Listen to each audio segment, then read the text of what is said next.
And hello, ladies and gentlemen. It's Tuesday night, and you know what that means out there in Woo Nation. It's Rankings Tuesday right here on Woo Fantasy, brought to you by Rotoballer.com. That is right, Rotoballer.com, where we want to remind you to win big in 2021 with Rotoballer.com's NFL Premium Pass. Are you ready to dominate your season-long and DFS leagues? Rotoballer's NFL Premium Pass includes rankings, projections, cheat sheets for all formats. Get exclusive articles, DFS tools, lineup optimizers, and our premium Slack chats. Join in on the winning and take 50% off any premium pass. That is right. Use promo code WooFantasy for an additional 10% off at checkout. Just visit rotoballer.com/radio. Sign up today and start rotoballing like a boss, ladies and gentlemen. That is right. And of course, always brought to you by Underdog Fantasy and FanDuel as well. Woo Fantasy promo code on FanDuel, and also Woo is the promo code with Underdog Fantasy. Both of those great sites, always sponsoring the show here, and back with another episode this week. And like I said, we're wanting to get into rankings tonight. My week 3 rankings published, ready to go. I've got those up. We've got the consensus staff rankings available now at rotoballer.com as well, so check those out. I will be putting out my my early rankings through the Twitter account here in just a little bit once we're done with this show, so you'll get a more comprehensive look at my rankings once I get those available. But we'll go through the rankings here in just a little bit. We do want to tackle waiver wire additions and get into some of the players you might be looking to spend a little bit of your fab money on as that week 3 waiver opens tonight and even into tomorrow in some of your leagues. I've actually had to go through and kind of jump in and do some waivers myself and try to go ahead and prep those before I got into this podcast tonight. So, but outside of that, yeah, I mean, we've got... I had a raucous week 2 that just passed by. It seems like week 2 was the first of the what's probably many weeks to come where we really kind of hit the injury bug. Had a lot of injuries kind of hit us in week 2. You had, of course, Tyrod Taylor going down to an injury. We had Baker Mayfield getting dinged up. The Browns again have also lost Jarvis Landry, who was put on IR earlier today. Deontay Johnson is now a question mark for the Steelers moving forward. He was injured on the last play of the game in that game on Sunday. Tomlin did come out earlier today and said it was not looking very serious, but it is also very vague. Leaving things up in the air and wide open as to what his status is going to be for week 3 this weekend. So that's something to kind of keep in mind as well. But yeah, I mean, just injuries upon injuries, and that's going to really affect how things are done with your waiver wires moving forward. You really want to kind of take those into account, and it really kind of opens the door. We saw it this last weekend. In the Monday night game, you saw Tyrell Williams was out for the Detroit Lions, and Quintez Cephas stepped up into that role, gets into the end zone. Obviously was kind of a dart throw, and not many people probably were in on him.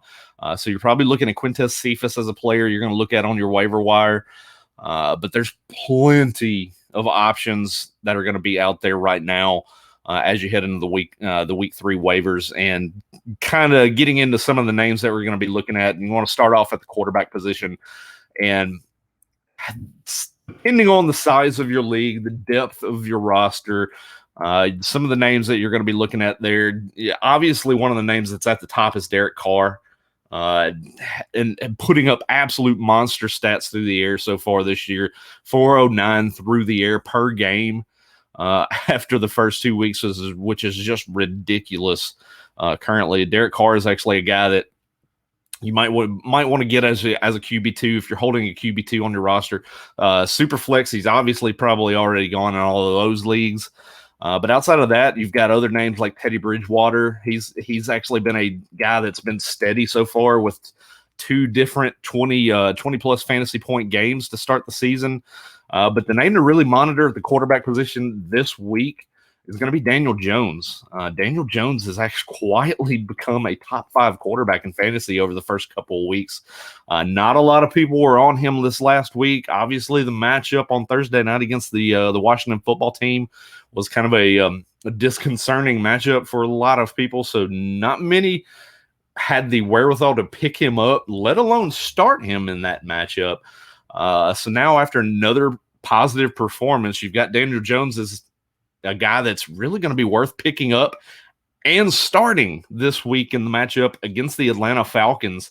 More on that as I get into my rankings. Once we get into the QB rankings for week 3, I will display that. But on the outside of that, once you get into the running back position, it's really kind of a hodgepodge group of guys that are going to be available out there. Not a lot of sexy names.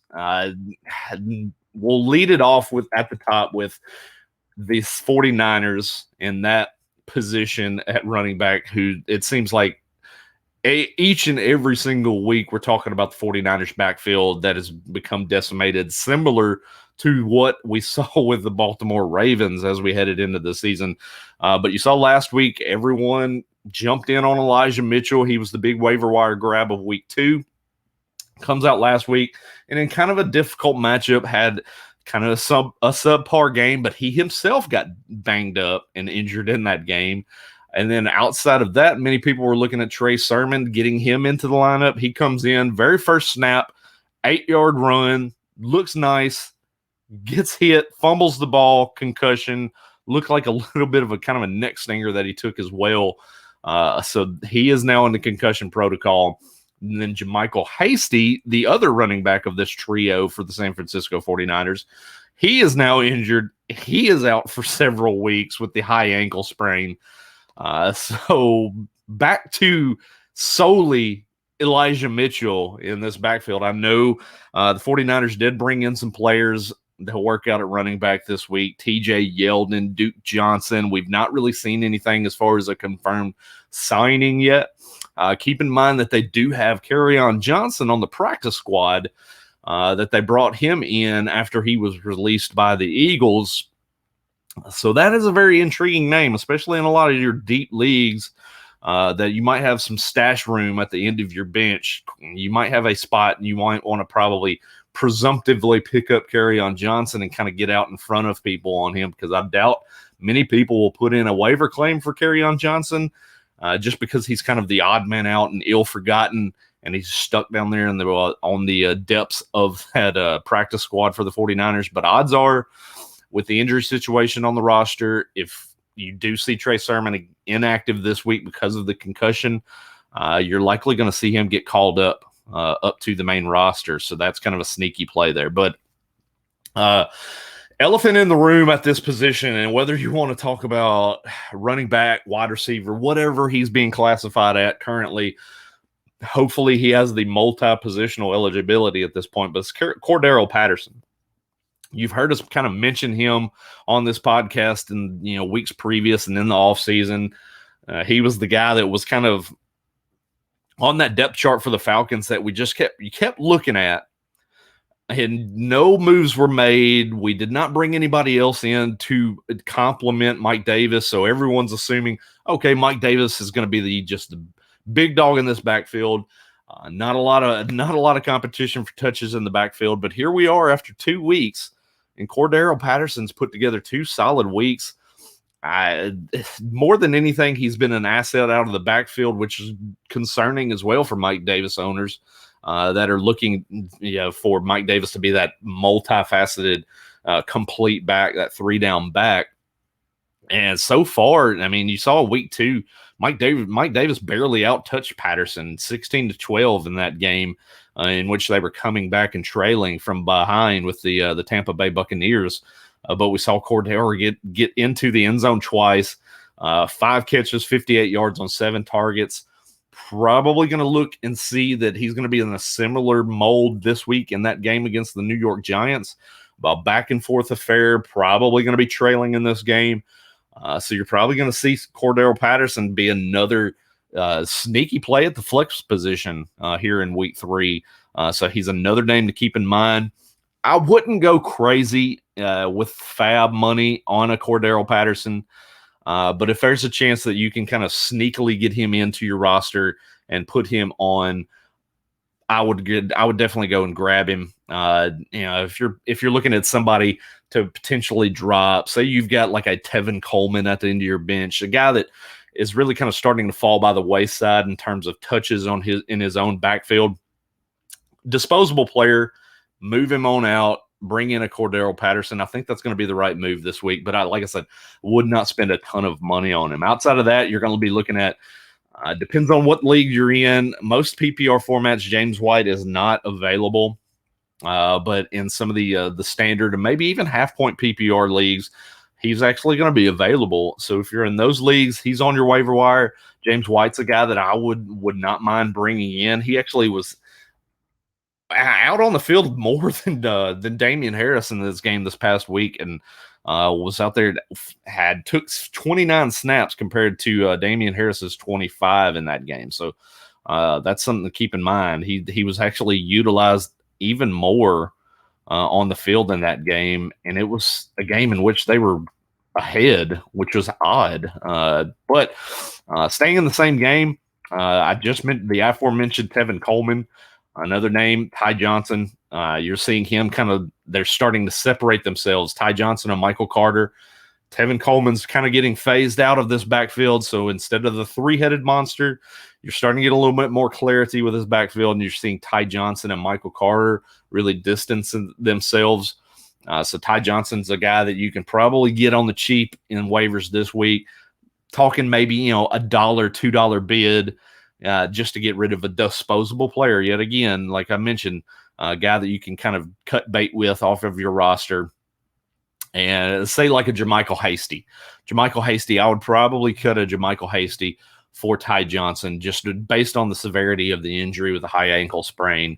I think there's a little small tidbit of upside when it comes to Ty Johnson there. But outside of that, going into the wide receivers, and probably the biggest name of the week, the big splash play guy, Rondell Moore, the Arizona Cardinals. We saw him come out and have an absolute monster game this last week. His 34.2% target rate per route run leads all the receivers for the Cardinals, and he ranks second highest among all receivers with at least 5 targets. So he's definitely going to be the go-to player on the waiver wire this week. If you're in a pinch at the wide receiver spot, I would definitely jump in and go get Rondell Moore. Now, is he going to be able to maintain that production level that we saw this last week? No. It's definitely going to be something that it's going to be hard to maintain. He's still technically, when you look at from the perception of being on the field and his snap count, he's still 4th in the pecking order at the wide receiver spot for the Arizona Cardinals, playing steadily behind DeAndre Hopkins, AJ Green, and Christian Kirk. So those are actually going to be some things to keep in mind when you're talking about how much money you might want to put in on a Rondell Moore. Wouldn't go crazy. I wouldn't break the bank on him, but you'll need to put in a steady amount just to make sure and ensure that you can grab him and get him in your waivers this week. And that is if you're, like I said, if you're thin at the position, if you took an injury on, let's say Jarvis Landry's hurt, say you're very iffy with a Deontay Johnson. I've actually got I've got a league where I've got both Deontay Johnson and Jarvis Landry that were just injured this last week. So that's something that I'm going to be keeping in mind as I'm looking at my roster and projecting out my waivers going into this week as well. I think Rondell Moore is definitely going to be a guy that you want to go get. He's currently right now he's only 33% rostered out there in certain leagues. So he's going to be available in quite a number of them. So another name, and I'll mention him. He's probably a guy that was dropped over the last week or two, Elijah Moore for the Jets. We saw him he did kind of bounce back a little bit this last week and performed somewhat. He led the Jets in routes run with 35 routes ran this last week with 9 targets in that game. Only brought in the 4 catches, though, which is a little bit concerning. But this is more of a problem with Zach Wilson.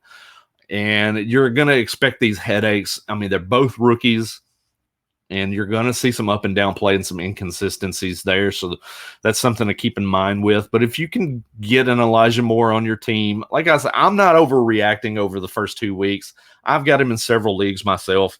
So I'm not going to overreact. I'm keeping him on the roster currently. I'm still going to feel good about what I've got with Elijah Moore. He's definitely a guy that's at the end of my bench. So he's not really affecting the overall depth of my team, but I'm more excited for what he can do past the midpoint of the season. So if you have the patience and you can hold on to him until then, I think he's definitely a guy that you can stick and stay with. We talked about them this past weekend. Tim Patrick, KJ Hamler, both of those guys are going to be on this list again this week of guys that I would definitely jump in on the waiver wire if they're still available in your leagues. Tim Patrick, we saw he did get into the end zone this last week.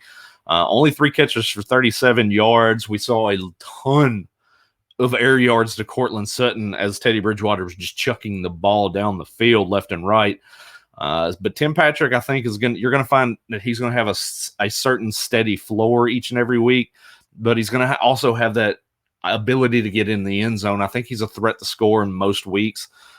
So for me, I like Tim Patrick a little bit more than KJ Hamler right now. And then speaking of a KJ Osborne for the Minnesota Vikings.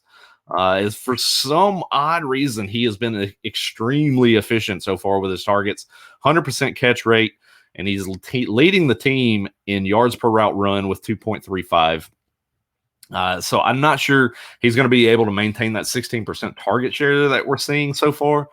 I think that's going to dip down. But again, this is a situation where if you're looking at, you've taken on some injuries, you're hurting right now at the wide receiver position, and you need a body on your roster. I think KJ Osborne is definitely a guy that I would plug into the waivers this week. And then if you want to get a little bit further in, I mentioned Quintez Cephas at the top of the show. He's definitely a guy that's probably still available in some leagues. I would probably value him behind Rondell Moore in the waivers this week. So you're probably looking at a minimal bid on Quintez Cephas. There might be a manager out there, like I mentioned, that's hurting at the wide receiver spot. It's probably going to pay up a little bit more to get Cephas in. But Cephas is still going to he's still going to do well as long as Tyrell Williams is out or limited. And we've still not seen Amon-Ra St. Brown really emerge just yet. So I think Cephas is going to be the quality second option in this passing game behind TJ Hawkinson. And we've seen him score each of the last 2 weeks. So that's something to keep in mind too. He's definitely a guy that you can kind of play the certain right matchups with and get him into your roster. And he's definitely a threat to score. And if you really want to dig real, real deep, Van Jefferson's a guy for the Los Angeles Rams, seems to be on the field constantly. He's not really getting the consistency in terms of targets and looked at very much. But what we saw in week 1, he has the chance to get in the end zone. That's something to keep in mind as well, looking at that. So that's kind of some of the names that I'm looking at out there in the waiver wire.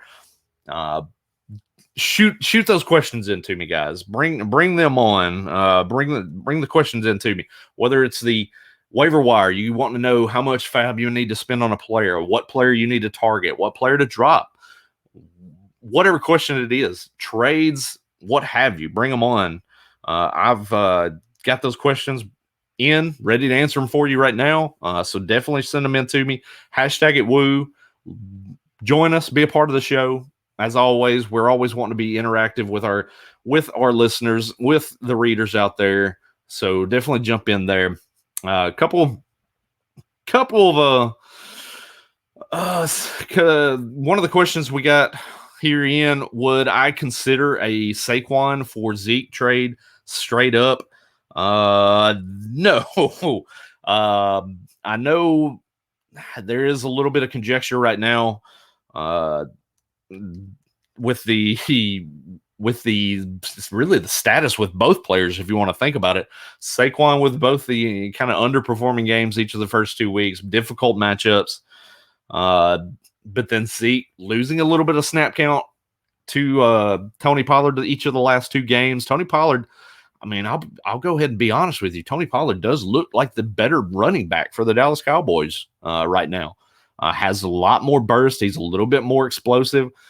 So for me, yes, I would definitely. I would stick right now. If I'm holding Zeke, I want to hold Zeke because I trust the offense more in general than I do the New York Giants and what they can do. And it's more or less it's an offensive line situation too. Dallas obviously has the better offensive line. So I want to go with the better back behind the better offensive line. Saquon Barkley obviously is going to be a guy you want to play this week.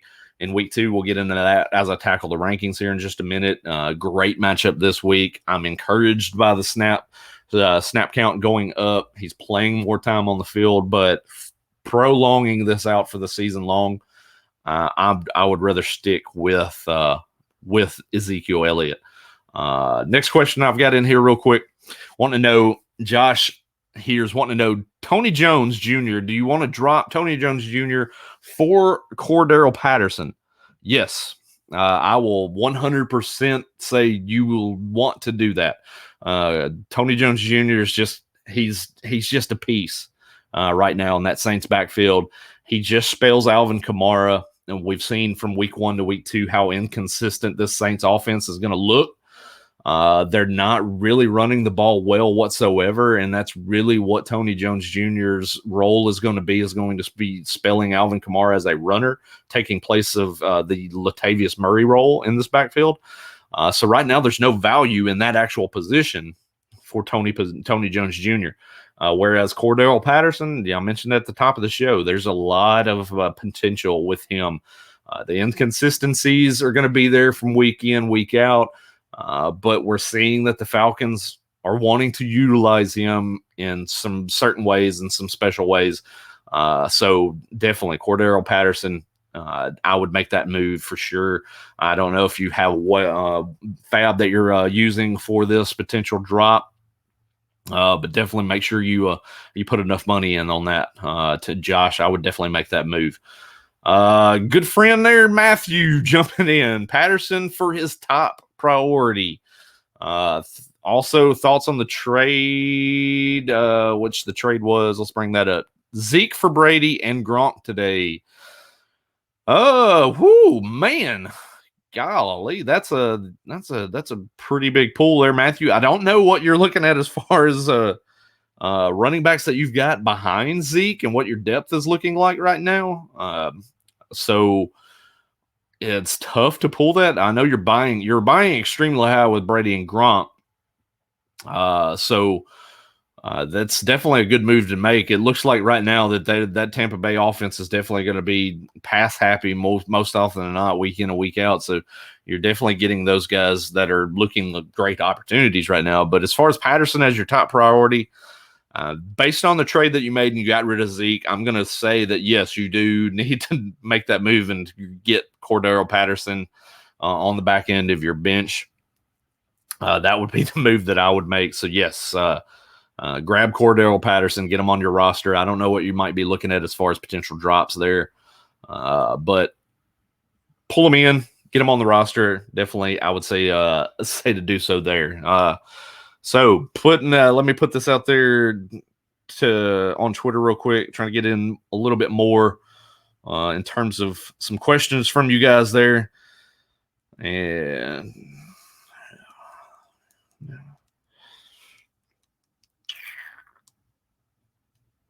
so we'll get into the rating, my rankings breakdown here in just a few minutes.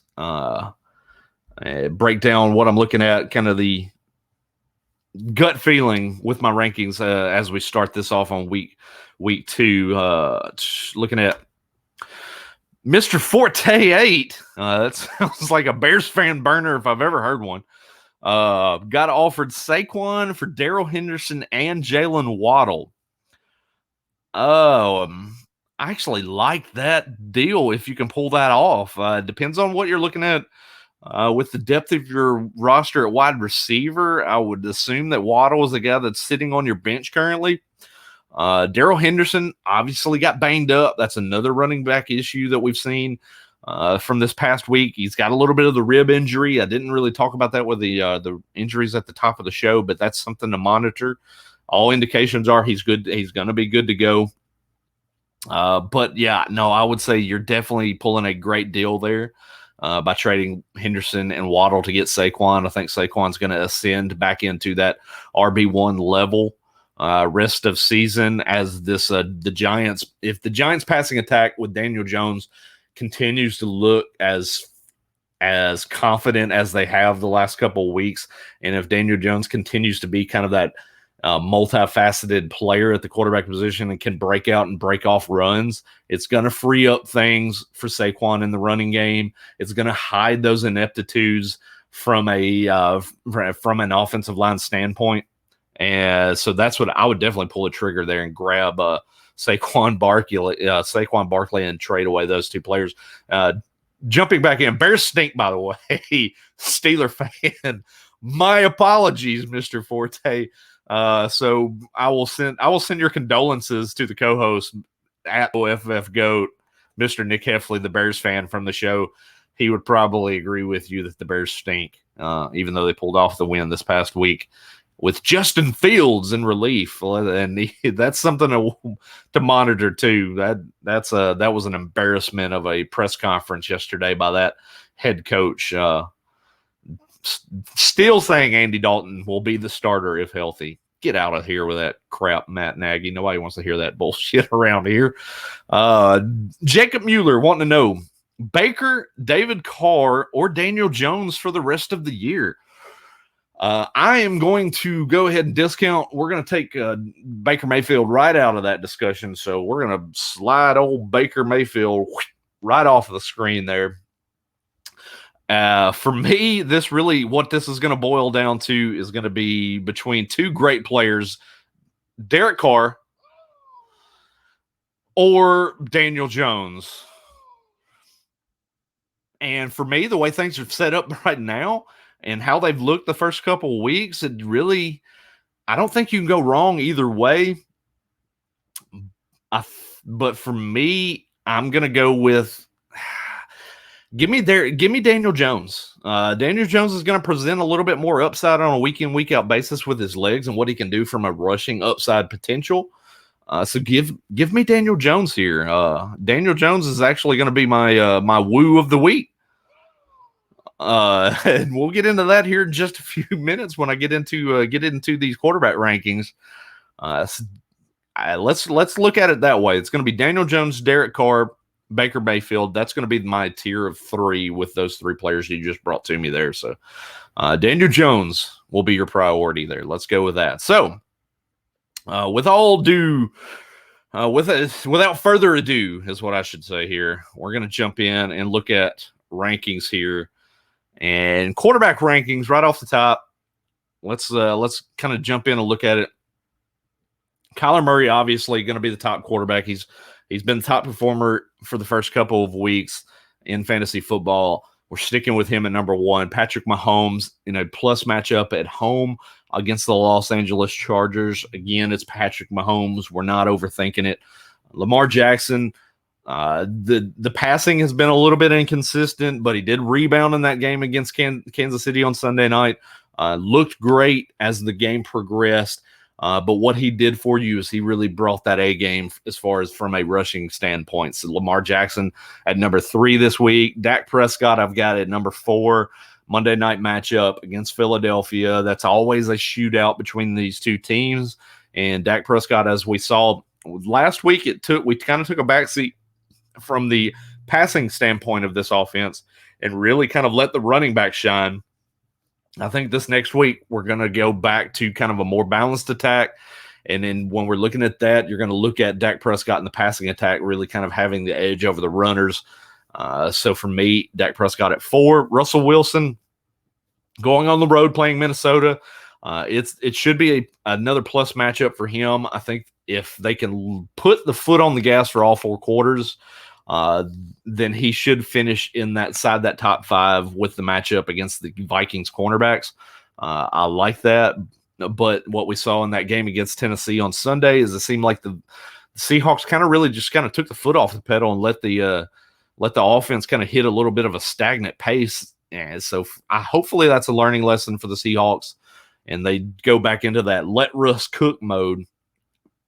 And if they do, they obviously have the pieces for Russell Wilson to finish as a top 5 option this week. Josh Allen, I've got at 6 at home against the Washington football team. It's a little bit more of a tough matchup, but what we saw last week, Daniel Jones and a less than average New York Giants offense, as far as compared to the Buffalo Bills offense, was really able to get after Washington on the defensive side of the football. So Josh Allen should have no problems at all. I think he'll return quality QB1 numbers this week as well. Justin Herbert, in the back and forth game in Kansas City, I expect Justin Herbert to hopefully not get 2 touchdowns called back from penalties. We saw that against the Cowboys this past week in week 2. They had the 2 touchdowns called back due to penalties. Absolutely killed me in the leagues that I had Justin Herbert in, and not to mention on FanDuel and DFS. Those were heartbreakers to get called back. But then there you see it. Our man there, Daniel Jones, at QB 8 on the week. Feeling good things about Daniel Jones. We're expecting big numbers this week out of Daniel Jones at home against the Atlanta Falcons. That is a smash matchup if I've ever seen one. And you should not have any thoughts otherwise as far as being able to plug in Daniel Jones. Now, most people, you're not going to have a situation where you're going to be starting him over your bona fide starter, say like a Justin Herbert, Lamar Jackson, Patrick Mahomes. Those are the type of quarterbacks that you probably already have at your QB1 spot if you've got Daniel Jones as your QB2 on your bench. So obviously you're not going to play Daniel Jones over those type of players. But as you look at the rest of my board here, I've got Tom Brady in a kind of a difficult road matchup against the Los Angeles Rams. Jalen Hurts should be as well in a shootout as with the Dallas Cowboys on Monday night. Aaron Rodgers, Matt Stafford are 2 kind of more well-known players that I would actually play Daniel Jones over this week. That's just kind of my gut feeling and how things are going to play out right now. I think Daniel Jones has every bit to put up a 300-yard performance this week with 3 touchdowns, and then also bring you a nice chunk of 50 to 65 yards on the ground too, just with his escapability and getting outside the pocket. So that's what I'm looking at there with the top 12. You see I've got Teddy Bridgewater there at 12. Nice cake matchup at home against the New York Jets. That's going to be something that you're going to want to attack. And then kind of a sleeper for this week too, and a guy that's been performing really well. You see him down there at 15 on my board. Sam Darnold going to Houston. Thursday night game. Those are always iffy. The performances are kind of up and down. We do see that from time to time. But Sam Darnold's definitely going to be a sneaky guy. If this matchup was on a Sunday, I would definitely do some builds in DFS based solely around Sam Darnold in that passing attack there, and then plugging in CMC as well. So that's the quarterbacks there that we're looking at. Most of these guys that you see further on down the board are guys that have a little bit more question marks attached to their name. Some of the younger, more exciting quarterbacks that we have out there, the aforementioned Derek Carr that we talked about, difficult matchup against the Miami Dolphins defense. Joe Burrow, difficult matchup going into Pittsburgh. An intriguing one, though, is going to be Kirk Cousins, and that might be a name that I might wind up moving up my board a little bit as the week progresses. That home matchup against Seattle's really questionable secondary. We saw Tennessee was able to attack that team in the second half and really get, with the help of Derrick Henry. Let's not, that doesn't have to go without saying. But moving on, we'll jump into the running backs here real quick. And obviously, I think you kind of have to keep status quo as is at the top of the board when you're looking at the running backs. Christian McCaffrey, Dalvin Cook. We saw Dalvin Cook get banged up this last week, left the field a couple of times. So that's something to kind of keep in mind. But if all indications are that he's good to go, we're going to definitely look at that Dalvin's going to be in a smash matchup there. No question about it. Christian McCaffrey should go berserk against Houston Texans defense this week as well. Nick Chubb, I'm feeling good about him this week too. Baker Mayfield's banged up. Jarvis Landry's injured and gone now.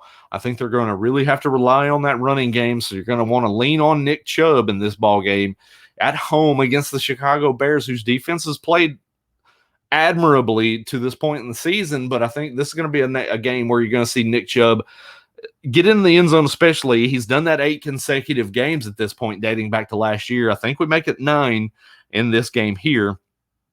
So Nick Chubb, I've got him ranked very, very high this week. Derrick Henry at home against the Indianapolis Colts tends to struggle, but hopefully they righted the ship in what they want to do from an offensive standpoint last week.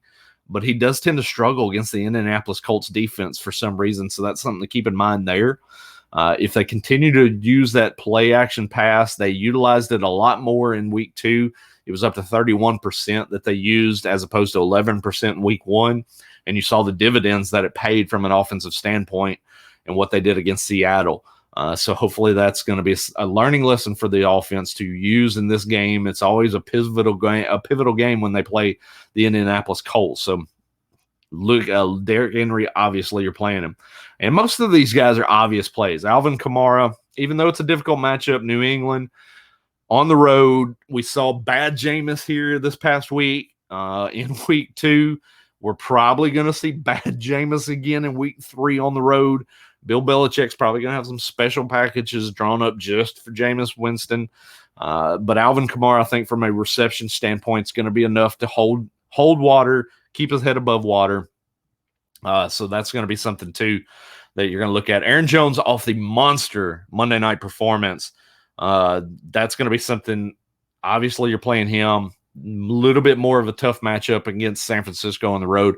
Jonathan Taylor leads the NFL in opportunities inside the red zone. Has not gotten a touchdown yet. That will change in week 3. He will get into the end zone against the Tennessee Titans on the road. They're going to want to kind of really drag out the pace of this game. I think you're going to see that from both sides of the football. It's going to be kind of a run-heavy ball game. And that's, I think Jonathan Taylor ends the streak, gets into the end zone this week. Austin Eckler flipped the script in week 2 as opposed to week 1, where he saw no targets, was definitely involved in the passing game this last week. Austin Eckler, you're playing him without a doubt. Ezekiel Elliott, I think it's every single Cowboy that you have that is a viable fantasy option, you're playing them this week. I would even consider plugging in and playing Tony Pollard as your RB2 or even a flex play this week, depending on how your roster is constructed. So keep that in mind as well. Najee Harris, I've got at 10. Home matchup against Cincinnati. We saw it this last week.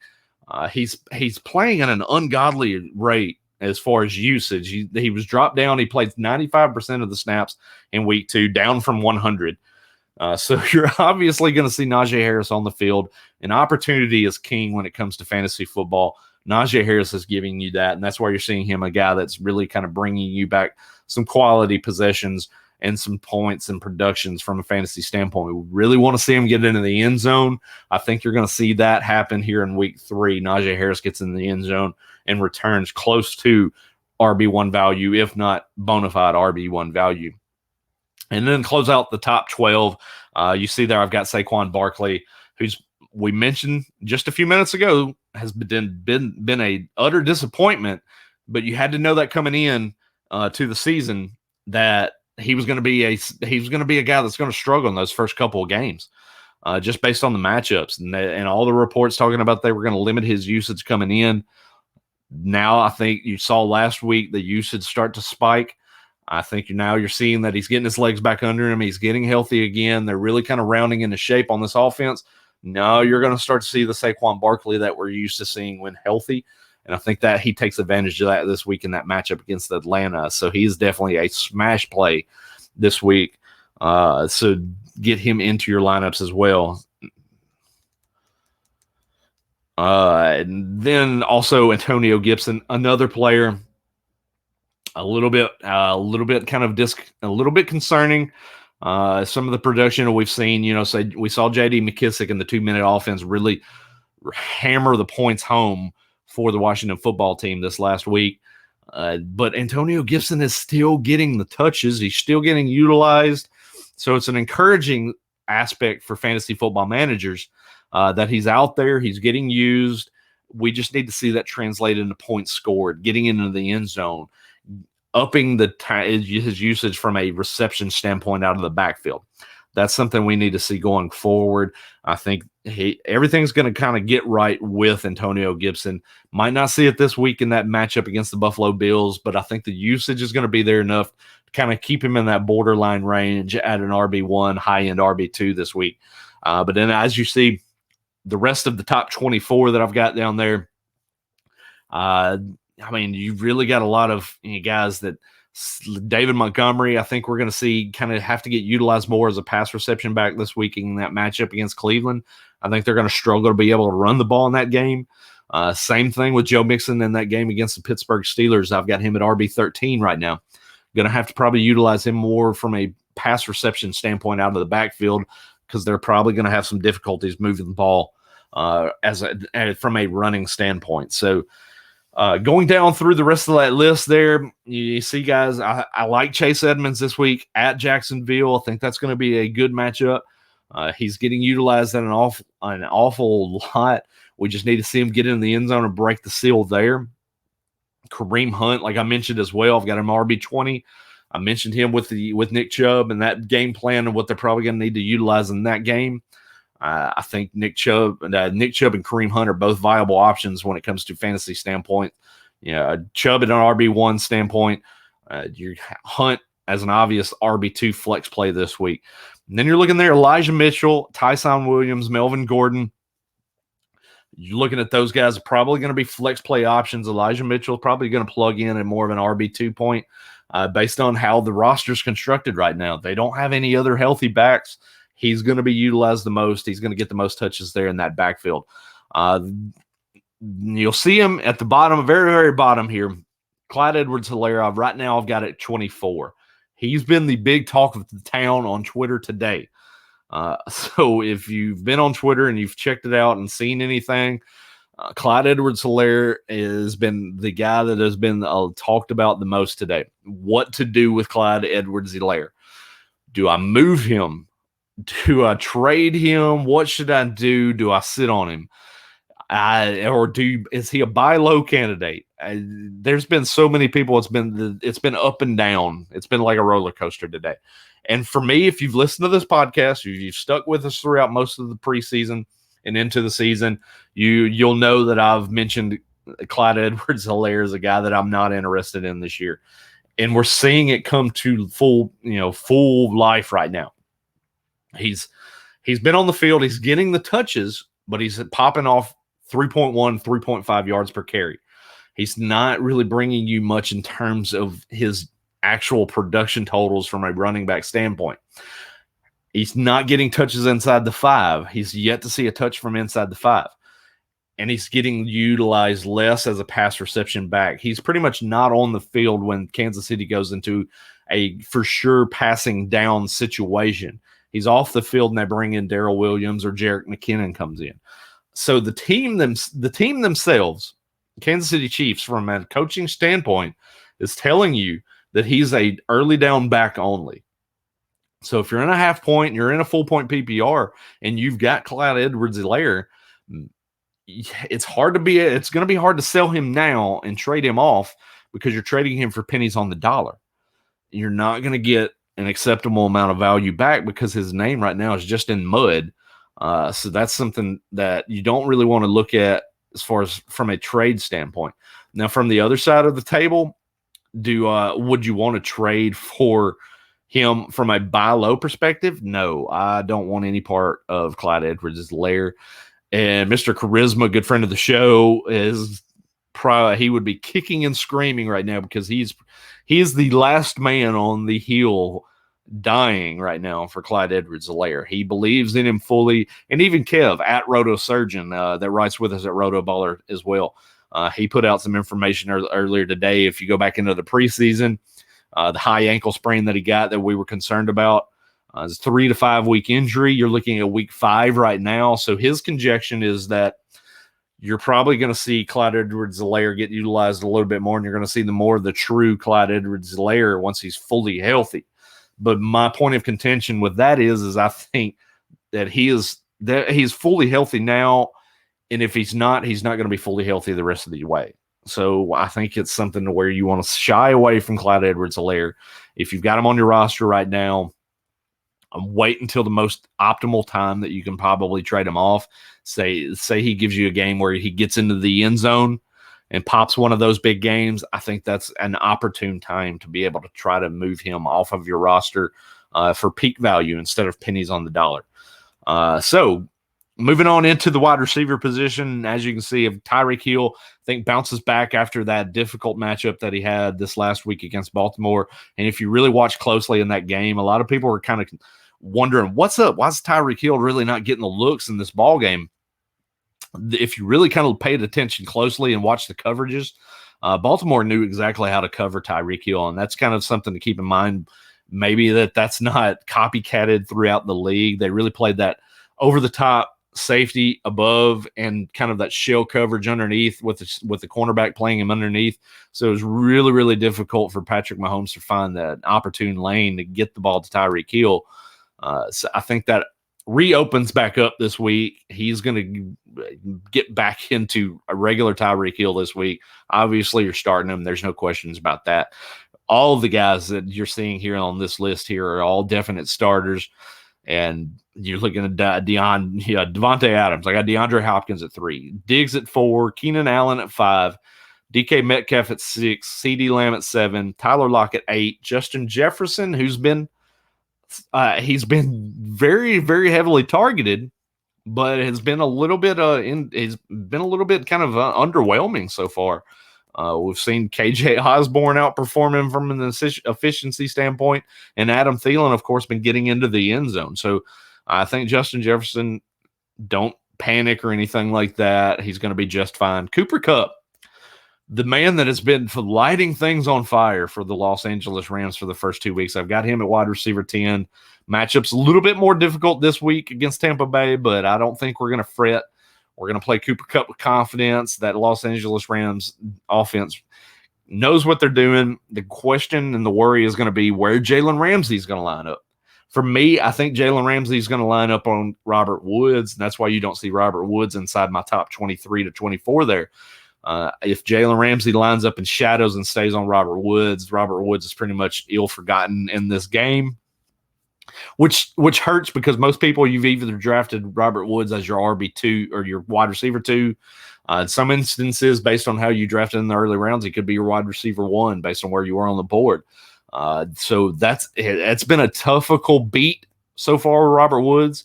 He's tied for second in the league at the position with 3 end zone targets, and yet to convert. So that's definitely something to kind of. It's been somewhat concerning so far. So definitely keep that in mind moving forward. A.J. Brown at 11, Adam Thielen aforementioned at 12. DJ Moore at 13. I think I might wind up moving DJ Moore a little bit more up into the wide receiver 1 range this week based on the matchup.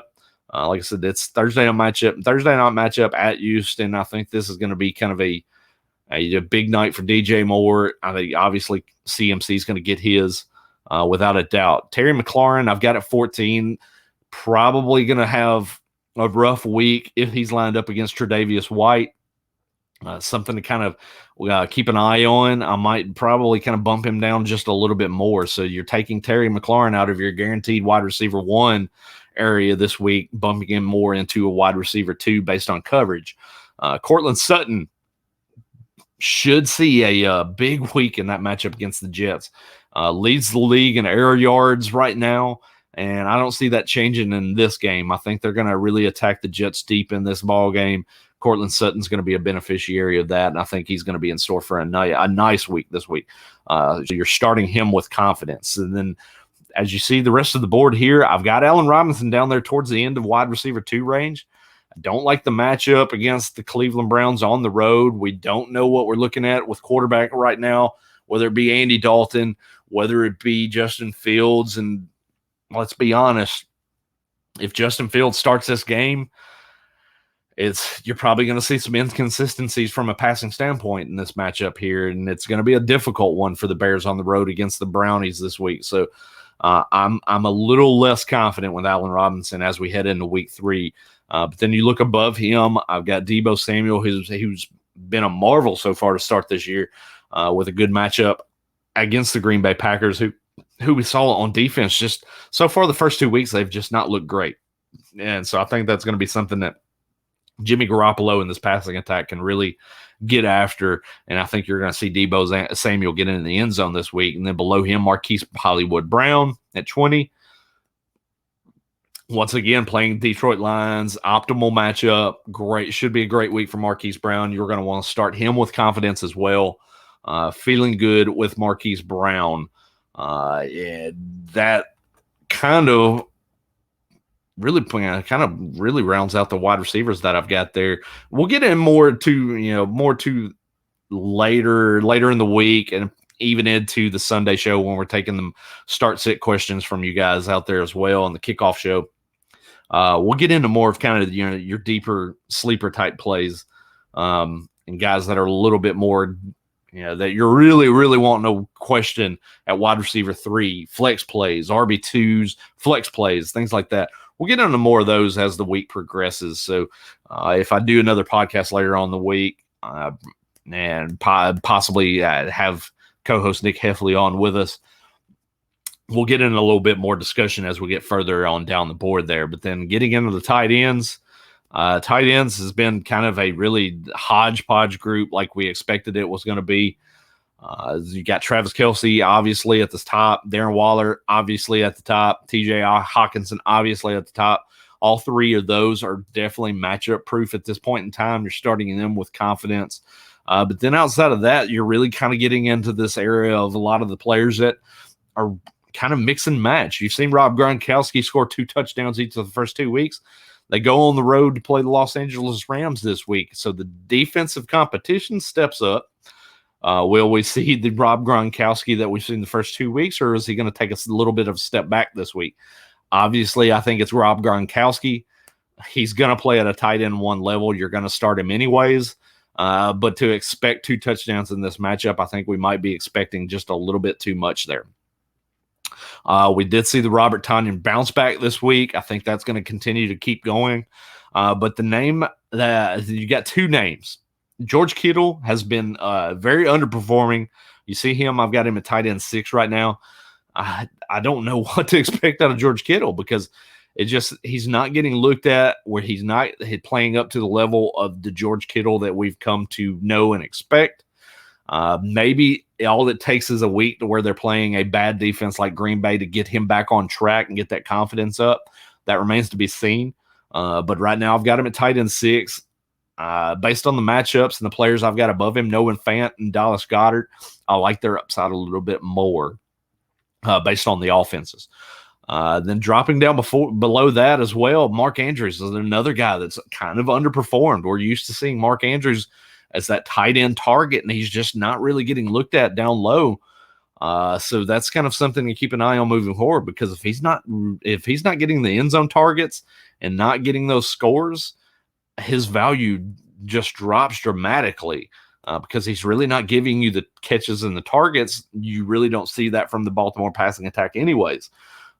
So that's gonna be a guy that you're gonna devalue moving forward if he's not getting those looks in the end zone. I think it changes possibly this week in that game against Detroit. A good matchup. And that's what we're seeing a lot with these tight ends and a lot of these passing attacks this week. There's definitely some matchups to exploit and attack this week. But Kyle Pitts is the other name. Everyone was high on Kyle Pitts coming into the season. He was either anywhere from tight end 4 to tight end 6 in a lot of drafts coming into the year. But now you see him. I've got him at tight end 10 right now. Difficult matchup playing against the New York Giants. They've got a very athletic group of linebackers that can stay with Kyle Pitts. So he's probably going to give you a nice floor in terms of catches and reception yards. But getting him into the end zone has been the big problem. And the same thing with Calvin Ridley, too. They've struggled, really, as far as from a passing standpoint. And that really dials back into Matt Ryan and our confidence level in Matt Ryan, which I'm very minimal at best right now with Matt Ryan. I've mentioned it all off season long, and I keep continuing to beat that drum. He is a different quarterback completely without Julio Jones. And you're really seeing that kind of come to the forefront right now with that passing attack. Kyle Pitts is really struggling because of it. Maybe it's a little bit of the rookie blues. He's really kind of getting his feet wet. Who knows? But that's something to kind of look at as well. Jared Cook, I've got him at tight end 14. I liked him a lot last week. I like him again this week in that game against Kansas City. Definitely a guy that you can target on waivers this week. So if you're in a spot where you're streaming at that position, you don't have those guys that are those upper echelon elite tight ends. Jared Cook's a guy that I would probably go in and grab at waiver wire and plug in and play him in that matchup. But outside of that, like I mentioned, hodgepodge group. You get into the Gerald Everetts of the world, the Mike Gesicki's of the world, the Dan Arnolds of the world. Cole Kmet, you see I've got a tight end 22 right now. He's just not producing. That's just, and we're seeing that from a whole as from the Bears passing attack currently. You saw last week just the one catch. He's not looking good right now. Cole Kmet's kind of a guy that you're going to want to let him sit aside until you start to see a little bit more of an improvement in play from this passing attack in general. But outside of that, I mean, if you're not really getting any of these guys in that top 10 range, it's streaming time at that point, ladies and gentlemen. You're going to be plugging and playing different tight ends each and every week based on the matchups. So it's kind of how things have really kind of unfold, and it happens this way every single year with the tight end position. We see it every single year. If you don't draft one of the more elite guys at the top of the board, you're really kind of getting inconsistent play. You're getting a lot of back and forth games with some of these guys, and they become more matchup plays. That's what you're looking at with a lot of these guys here. So outside of that, that's really kind of does it for the rankings breakdown portion of the show this week. I do appreciate the questions that we did get coming in here. Actually did get one last question here. Which Rams defensive back will get matched up with Chris Godwin this week? And I can actually bring that up real quick if we got a minute. And let me see here.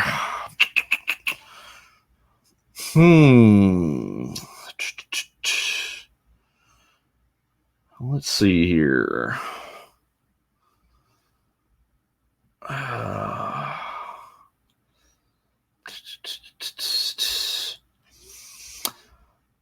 It was like I mentioned, I would expect to see that. I would expect that you're going to see Jalen Ramsey on. You're probably going to see him on Mike Evans. I think I mentioned Jalen Ramsey with someone else earlier. So that's going to be something to keep in mind. Might have gotten mixed up as what I was looking at earlier.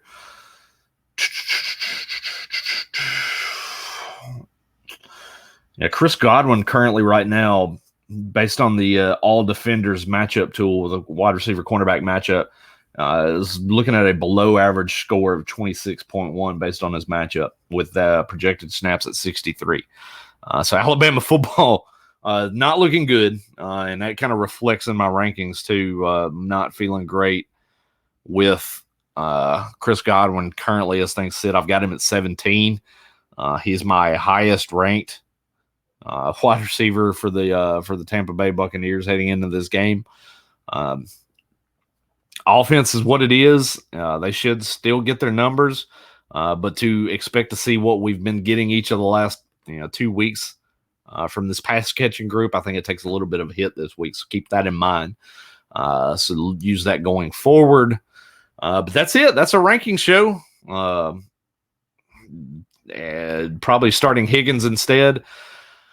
Man, actually, I'd probably still roll with Godwin in that case. We'll probably see a little bit more. Check back with us on the Sunday show, on the kickoff show, because you'll probably have more bona fide information there. But I don't like Higgins matchup either going into Pittsburgh. But so if it's for me, if I'm deciding between the two, I'm probably going to still go with Godwin based on his role in that offense and the ability to be able to move him around the formation and get him away from Ramsey if that is the case. Because most of the time we do see Ramsey stay on one side of the field and not really move to the other side of the field. So That might be something I would stick with Godwin over Higgins currently myself. That's how I'm looking at it. But check back with us on the kickoff show on Sunday morning if I don't do another one throughout the rest of this week. But that's going to be a wrap on the kickoff show on Sunday. Hopefully Nick Heffley will be back with us. Definitely he has the parental duties. Want to throw out a big shout out to the daughter, my niece there. She's 1 year old today. Little Miss Addie there. Congratulations on the parents, Alex and Nick. Have a 1-year-old daughter. So if you're on the Twitter machine and you want to throw out a congratulations to the guy at the FF Goat, shoot him a tweet, send him a happy birthday to the daughter. It's a big day for them. Their first kid. So they're doing it up big for the rest of this week. They've got a big birthday party planned for her down in Atlanta this weekend as well. So definitely go out and shoot out some happy birthdays to the proud parents there, guys, and they would greatly appreciate it. But outside of that, we might get into another show later on this week. I might do a Woos and Booze show, possibly Friday, maybe. But if I don't get into another podcast by this point later on in the week, we're going to do the kickoff show, of course, like we do every single week. So be ready for that. We always appreciate you guys jumping in and sending us questions for the kickoff shows, whether it's your start sits, whether it's trade questions, prop bets, whatever you got, and you send it our way. We're definitely here to help you on that kickoff show on Sunday morning. So be ready to jump back in there. But as always, presented to you by Rotoballer.com. Rotoballer.com, Premium Pass. Great tool to use, whether it's the DFS, whether it's getting advice on lineups. Go check that out, rotoballer.com/radio. Premium code in the promo code Woo Fantasy to get you 60% off the Premium Pass. You cannot beat that. The best information that's out there when it comes to fantasy football advice on the internet there.